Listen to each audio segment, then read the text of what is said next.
Salut à vous les juristes, c'est Matt DEH et bienvenue sur Via Droit. Aujourd'hui, on va parler d'un nouvel arrêt, l'arrêt Cadeau. On va évoquer ensemble cet arrêt qui a permis au Conseil d'État de devenir un juge administratif de droit commun. Mais tu sais, tout le monde s'en fout.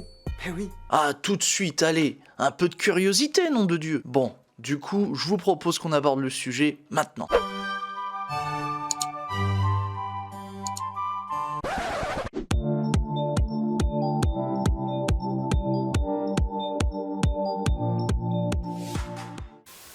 Alors, pour le contexte, on est au 19e siècle. La ville de Marseille a supprimé un emploi d'ingénieur-directeur de la voirie et des eaux de la ville. Et manque de bol, Monsieur Cadeau était titulaire de cet emploi. Du coup, vous vous en doutez, ce brave homme a réclamé des dommages et intérêts à la ville de Marseille. Mais c'est sans trop de surprise que la municipalité a refusé de faire droit à cette réclamation.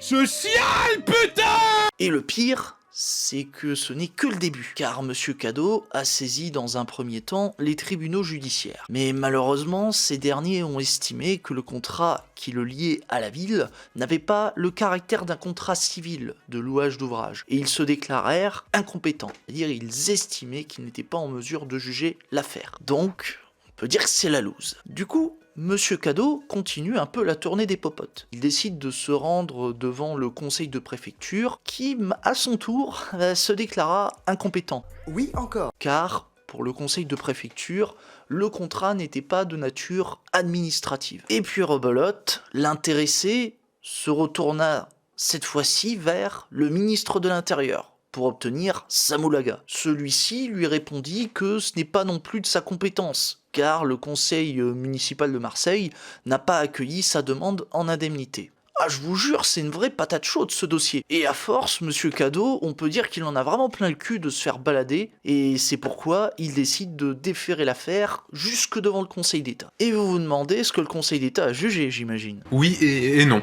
Eh bien, il estime que le ministre avait eu raison de s'abstenir de statuer sur la demande de Monsieur Cadeau. En gros, le Conseil d'État estime que lui seul pouvait connaître du litige qui était né entre la ville de Marseille et le sieur Cadeau. En gros, seul le Conseil d'État pouvait connaître du litige qui était né entre la ville de Marseille et le sieur Cadeau. On peut m'expliquer, il s'est passé quoi en fait? Alors, un petit point important. Sachez que cette approche du Conseil d'État est nouvelle pour l'époque. En effet, à ce moment-là, le Conseil d'État n'était pas vu comme un juge de droit commun. Pour le dire grossièrement, c'était pas lui qui traitait la majorité des litiges en contentieux administratif, c'est-à-dire les procès impliquant en général l'administration avec les administrés, pour vous la faire courte. En fait, le Conseil d'État n'était compétent que dans les cas très particuliers expressément prévus par la loi. Autrement dit, il n'était qu'un juge d'attribution. Par contre, et là accrochez-vous bien, c'était le ministre qui était juge et qui demeurait juge de droit commun. Oui, à l'époque, c'était l'administration qui se jugeait elle-même. C'est ce qu'on appelle la théorie du ministre-juge. Mais qu'est-ce que c'est que cette matière? C'est de la merde. Et cette décision du Conseil d'État, avec Monsieur Cadeau, va remettre définitivement en cause cette théorie. Comme c'est bizarre. Alors, je tiens quand même à préciser que cette décision du Conseil d'État n'a pas quand même remis en cause la théorie du ministre-juge du jour au lendemain. En fait, ça s'est fait progressivement. Ah d'accord. Oh putain, le degré de fatigue. Disons que cette théorie du ministre-juge avait déjà été mise à mal dès l'adoption d'une loi du 24 mai 1872. Oui, cette loi permettait au Conseil d'État d'être un juge. Alors certes un juge d'attribution, mais un juge quand même. Et à partir du moment où le Conseil d'État était considéré comme un juge, on appelle ça la justice déléguée. Par contre, ce n'était pas le cas lorsque le Conseil d'État était un simple organe consultatif. Wow, du calme, ça va, fais pas ça, on se détend. Avant la loi du 24 mai 1872, le Conseil d'État n'avait qu'une fonction consultative.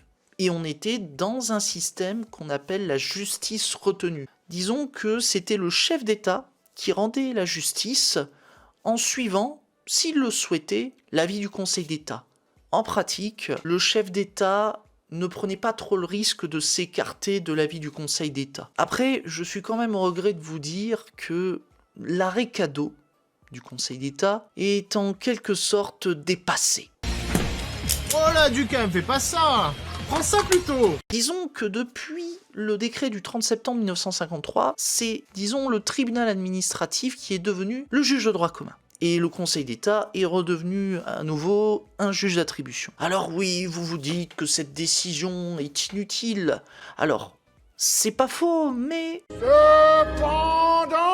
Cette décision du Conseil d'État conserve tout de même un intérêt théorique, puisqu'elle permet de distinguer avec netteté la fonction administrative de la fonction juridictionnelle. Dit autrement, cette décision permet de distinguer l'administration du juge. Alors, c'est pas mal, hein? Du coup, voilà les juristes, j'espère que cette vidéo sur cette décision du Conseil d'État vous a intéressé. Si vous deviez retenir une chose de cette décision cadeau, c'est qu'elle marque définitivement la fin d'une période pendant laquelle l'administration se jugeait elle-même, et que désormais, il y a un juge qui tranche les conflits entre les administrés et l'administration.